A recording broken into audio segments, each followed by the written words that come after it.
I can do a quick 1, 2, 3, 1, 2, 3. Hold on. I got teenagers online yelling at me and stuff. Back to the topic at hand. By kid, besides kids and everything. Back to the topic. Back. It's almost another.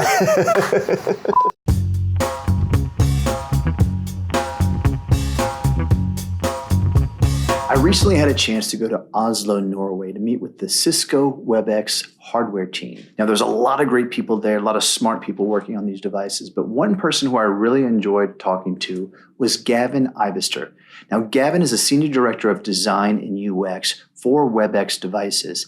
And what I enjoyed talking to him about was more of the human-centric design elements that he and his team were bringing to this hardware enablement of collaboration. He's worked with Nike, with Under Armour. He's worked for Bang & Olufsen. And he's brought some great perspective in of solving problems based upon those human needs. I'm excited to share with you this conversation I had with Gavin. I hope you enjoy it. You are very much on the leading edge of this process, helping out product managers, right? Yep. You are such the integral idea of trying to bring in voice of customer to what they're doing before they're probably even thinking about it. Yeah. If they are thinking about a roadmap, you're thinking about, 1 to 3 years, you're thinking 3 to 5 years. Absolutely. I don't think that's right or wrong, but that's kind of how I was thinking about this. No, I think that's fair, and it's a little bit of personal orientation to always be focused on the future. Yeah. So I'm thinking, if we're thinking about a roadmap of hardware solutions, I'm thinking about the future of behavior. There you go. So I'm looking at, bigger trends outside of hardware solutions for collaboration. I'm looking at what's happening to the way we work, what's happening to real estate as a result. What is the sort of bigger forces that are going to shape people's expectations about their tools, but also maybe change the environments in which they're working?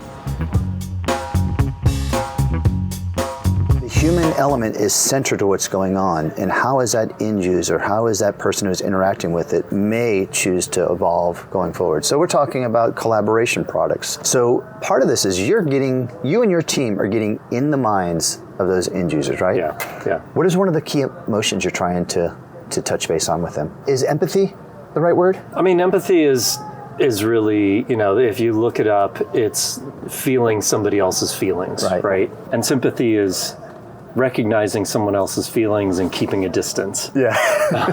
Not good for relationships. But we probably do both. But I think, what's interesting for us in this, we're looking short-term and long-term. Right. And we're looking at this from the purely, let's make people's lives better perspective of how do we elevate collaboration. And we're also looking at it as a business. Right.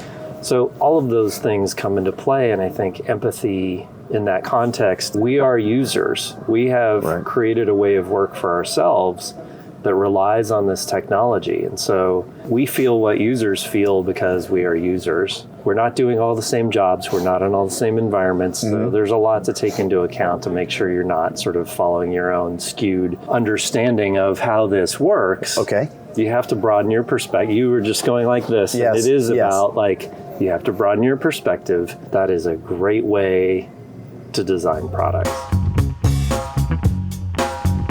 At what point in time do you narrow down focus to key use cases or hero use cases? One way I kind of calmed myself down about all of that is to realize, after really seeking greater specificity, just to kind of check, are we on the right track? Are we leaving any really big groups behind? Okay. I realized conversation is the biggest application, period. It's the biggest use case, I should say. Conversation. People interacting with other people. People talking to people. Having a glass of water, sitting in a cafe. Yeah, and so there's enough work in making conversation better. Right.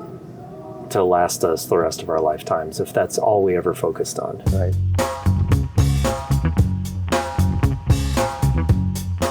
So you've got a team. Yeah. Everywhere. Yes. Is it? Quite everywhere. Is it? Do you instill a philosophy that it's okay for them to fail?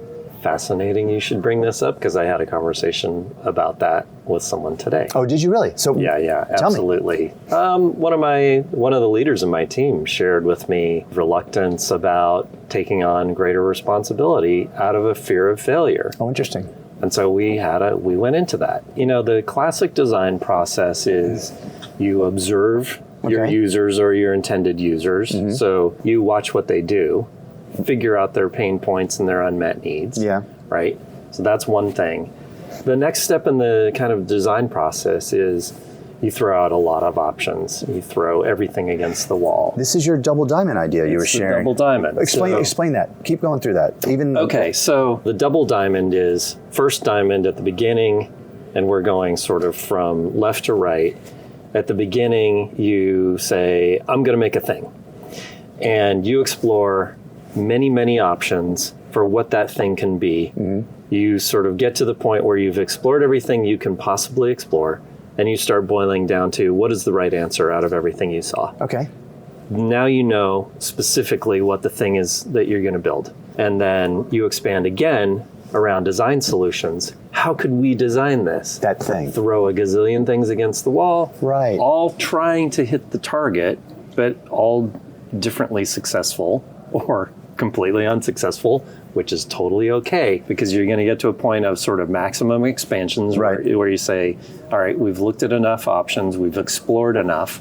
Now we're going to edit down and create the best final result. Design the right thing and then design the thing right. Oh, interesting. That's what the two diamonds kind of mean. I love that. Design the right thing, design the thing right. Yeah. When you're defining the right thing, there's a lot of understanding what those use cases are, what that human-oriented needs are. Yeah.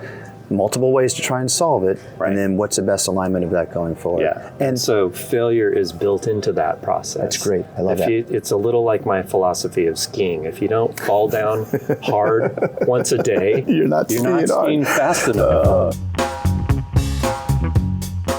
Here's an interesting idea I'm wondering about. If you're in this front end, really kind of capturing this customer voice, Yep. and you're feeding that into a production-oriented process, engineers, product managers, and what have you. Yep. Sometimes they probably come back to you with a bit of technology, asking you how it applies. A little bit of solution, finding a problem. Right. Do you find that taking place? It's one of the things I like the most. Oh, really? Yeah. I get most excited about building things that have never been built or capabilities that have never existed. Got it. And I've had a number of experiences in my career where creating empowering technologies for people that you maybe don't know what they'll do with those things. Right.